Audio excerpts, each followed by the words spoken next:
En 1979, Osama Bin Laden poseía un título en económicas y un gran futuro en el negocio familiar.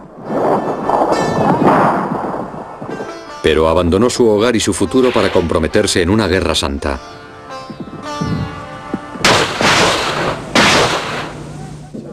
Los soviéticos habían invadido Afganistán y, como otros miles de jóvenes musulmanes, Osama Bin Laden acudió a la llamada a la yihad.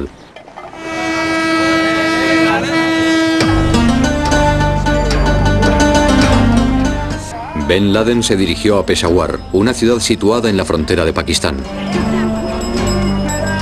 Allí se encontró con otros hombres de todo Oriente Medio que compartían su pasión por la fe verdadera. En cierto modo, ir a Peshawar durante la guerra de Afganistán era como ir a Woodstock o como ir de vacaciones.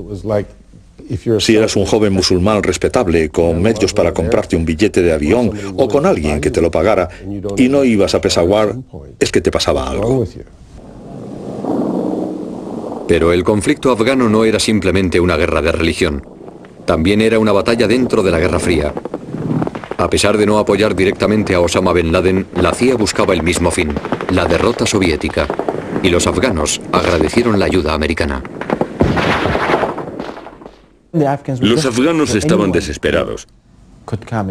Así que cualquiera que les ayudara, ya fuera con dinero o en persona, o con cualquier otra forma de ayuda material, era bienvenido. Bin Laden empleó su parte de la fortuna familiar, estimada en unos 250 millones de dólares, en proporcionar ayuda humanitaria a los afganos, comprando cosas como alimentos y medicinas. Montó una oficina en Peshawar y empezó a tomar nota de quién se alistaba en su bando, de dónde eran, de qué familias, qué problemas médicos podían tener, y empezó a buscar fondos para traer más hombres, y montó los campos de adiestramiento. Osama fue una de las personas que consiguió más fondos e hizo muchas buenas obras, cosas como construir orfanatos y hogares para las viudas de los mártires y de los afganos que habían muerto en la guerra. Bin Laden envió al país parte de la maquinaria pesada propiedad de la empresa de su familia. Por supuesto, lo primero que hizo fue cosas prácticas, de las que sabía, como llevar excavadoras y dar dinero, y excavar trincheras en la línea de fuego. Bin Laden llegó a manejar las excavadoras él mismo, un trabajo peligroso, pues se hacía bajo el fuego de los helicópteros soviéticos. Hay quien dice haberle visto trabajar sin parar durante los bombardeos. Para los afganos, Bin Laden se convirtió en un héroe, más que en un apoyo financiero. A pesar de seguir usando botas inglesas, vivía, comía y luchaba con los mujahidines y vestía sus mismas ropas. Solamente estaba obligado a proporcionar dinero. No tenía por qué ponerse en peligro. No tenía por qué ir físicamente a Afganistán y compartir la vida, las privaciones y los problemas de los mujahidines. Pero lo hizo. Bin Laden ayudó a reclutar musulmanes procedentes de todo el mundo, que ayudarían a expulsar de Afganistán a los infieles rusos.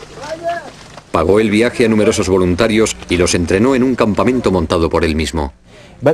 Pero los afganos fueron muy ingenuos al pensar que aquellos extranjeros que habían llegado a Afganistán se marcharían una vez ganada la lucha. Y el problema fue que no se marcharon.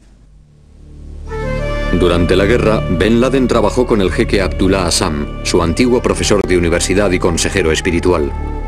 Azzam, en su fundamentalismo religioso, se había entregado a la lucha para liberar las tierras islámicas de los invasores extranjeros. Osama Bin Laden incorporaría algunas de sus enseñanzas a su radical versión de la Guerra Santa Global. Azzam jugó un papel esencial. Ejerció una gran influencia no solo sobre Osama Bin Laden, sino sobre muchos de los activistas del movimiento islámico que participaron en la guerra de Afganistán y, de hecho, en otras partes también. Curiosamente, la guerra de Afganistán dio a los islamistas radicales la oportunidad de aprender a pelear y de contactar con otras personas que compartieran su punto de vista. Sin embargo, las ideas de Osama Bin Laden no eran demasiado bien aceptadas entre el pueblo afgano. Presentaba un nuevo celo religioso, una ideología revolucionaria o algo así. Los afganos luchaban por su religión y su país, por su libertad, básicamente. Y aquellos extranjeros, entre los que estaba Osama Bin Laden, tenían un punto de vista distinto. Creían luchar para defender el Islam contra un país ateo. A mediados de la década de los 80, las cosas no iban muy bien para los afganos y sus aliados. El ejército musulmán parecía a punto de ser aplastado por el poderoso arsenal soviético.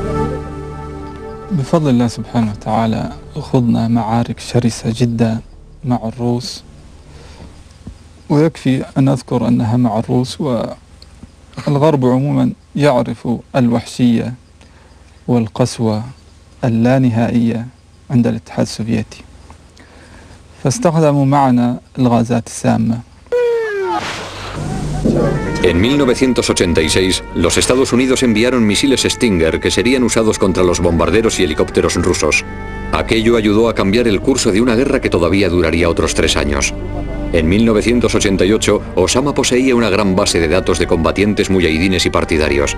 Al-Qaeda, o la base, era un directorio de militantes internacionales de los que podría disponer en el futuro. Su organización, Al-Qaeda, es en realidad una base de datos. Una base de datos con los nombres de los árabes que lucharon en Afganistán cuando él preparó su organización. La guerra de Afganistán duró 10 años. Finalmente, en 1989, los rusos se retiraron. Aquello fue una señal del debilitamiento de la Unión Soviética y el principio del fin de la Guerra Fría. Afganistán se convirtió en el Vietnam soviético. Al final tuvieron que dar media vuelta y marcharse. Y allí estaba Osama Bin Laden, que había sido un hombre importante, un gran general, y que había dado fondos para la yihad, que había hecho huir a una de las 2 grandes superpotencias del momento. Con la gran batalla de la ciudad de Jalalabad se intentaba librar al país del gobierno comunista. Los soviéticos poseían mucha artillería y los muyahidines sufrieron grandes pérdidas. Osama estuvo en primera línea y aún porta el Kalashnikov que dice haber cogido de las manos de un general soviético muerto. Tras este combate, Bin Laden se compararía al guerrero Saladino del siglo XII que expulsó a los cruzados de la Tierra Santa. Pero no todo el mundo recuerda a Osama Bin Laden como a un héroe de guerra. Creo que Osama estuvo probablemente en un par de combates desesperados. Pero aparte de eso, no creo que haya representado un papel importante en ninguna de las batallas.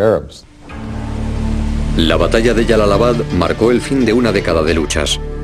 Los afganos recuperaron su país, aunque a un elevado precio. Más tarde, en noviembre del 89, el jeque Asam fue asesinado con una bomba. Muerto su líder espiritual y expulsados los rusos, Bin Laden regresó a su patria, Arabia Saudí, con 32 años. Era un héroe. Un héroe para su familia, para los muyahidines y para todo el mundo islámico. Y para los saudíes también era un héroe. La familia real tiene un gran concepto de él.